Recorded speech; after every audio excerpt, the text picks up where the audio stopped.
Hey folks, Ranger Squirrel here.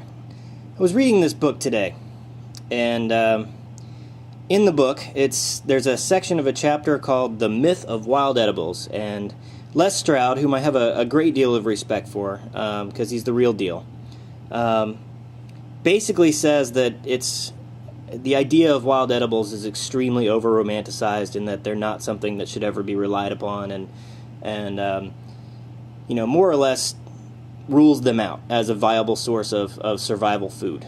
Again, I have a great deal of respect for Les Stroud, and I understand where he's coming from, and I actually understand what he means. Availability is extremely variable, and quantity is even worse.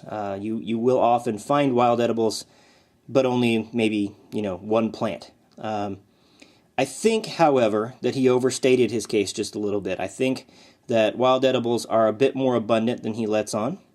And so, Les, we are going to replace you today with this. And we're going to go out, myself and my 8-year-old are going to go out and just take a quick walk. It's a very rainy day, so we're not going to have the camera on the whole time. But we're going to take a quick walk and identify, how many ever wild edibles we come across. And just see, in a mile and a half, how much could we find? All right, now I'm cheating a little bit here because I haven't even left my driveway yet. But this is all clover, and clover is an edible, though not one that I particularly seek out. But the reason I actually wanted to film this is for this plant right here. This is wood sorrel. I happen to know this is yellow wood sorrel, but it is very tasty. It does contain oxalic acid, so you wouldn't want to eat it in large quantities, but it does have a lot of great uses. Notice the heart-shaped leaves, of sets of 3, but they're heart-shaped, and they touch at the thin point of the heart. You see these little flower stalks here. That's indicative of plantain. You can look at the leaves. Those are probably even a bigger telltale. Long veins that start at one end and kind of curve and go to the end, but this is the giveaway. It's plantain when you see this little flower stalk right here. These are a little past season, but it's good to know where they grow so that I can find them next year. I happen to be admitting that I'm not very good with lawn care, so I've got a lot of these. They're a pretty choice green. They're also a very useful plant for stings and burns and things like that. This is an apple tree. Now, a lot of wild apples really don't taste very good. I happen to know that the ones from this tree do taste very, very nice, though. Now, I'm still cheating here. We're on our way to the woods. But off to the side of the sidewalk here, I spotted something. We all know what this plant is, all right? We've all seen this a million times. A lot of us have spent hundreds of dollars trying to kill it. That's fine. What I noticed in with it, though, is more wood sorrel, all right? A little bigger. But what that means, and I've actually tasted some of these dandelion greens already. They're actually pretty tasty. But the dandelions plus the wood sorrel here, that's a ready-made salad. Wood sorrel does a great job of offsetting the more bitter leaves of things like dandelions. So that's a salad ready to go.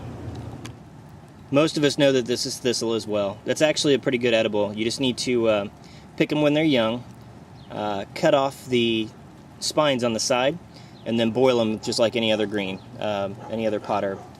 All right, Bear Grylls would be proud because I seem to have found his favorite source of tea, blue spruce. Just cut a few of the tips off and steep them in some hot water, and it's full of vitamin C. And much like Bear Grylls, I'm surrounded by civilization. Here we have wild blackberries, and these happen to be very tasty wild blackberries, I know from experience. Very yummy and readily available in this area. This happens to be a relatively small deposit of them, but there are a lot of them around. I just need to walk a little further down the trail, but I thought I'd mention these because these ones look like they're mostly ripe, so I'm going to pick a few of these and move along the trail.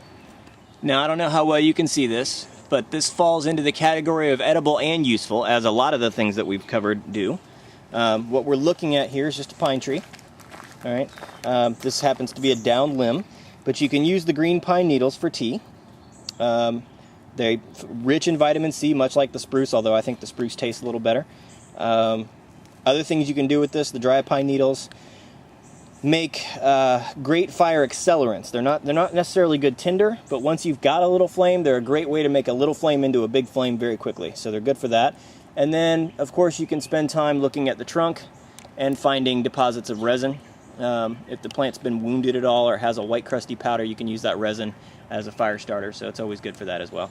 That resin can be mixed with ash to make a really, really strong glue for things like fletchings and helping to bind arrowheads to homemade arrow shafts. So it's a great tree. Now these are actually wild grapes, and they have berries, grapes, but they're not anywhere close to ripe yet. But it's important to find the non-ripe species so that you can pay attention to them as the season develops. Learn what the plant looks like as you move along through the season. And, more importantly, you'll know where it is next year. Now, this is not, I repeat, not a wild edible. This happens to be a species of nightshade. All right?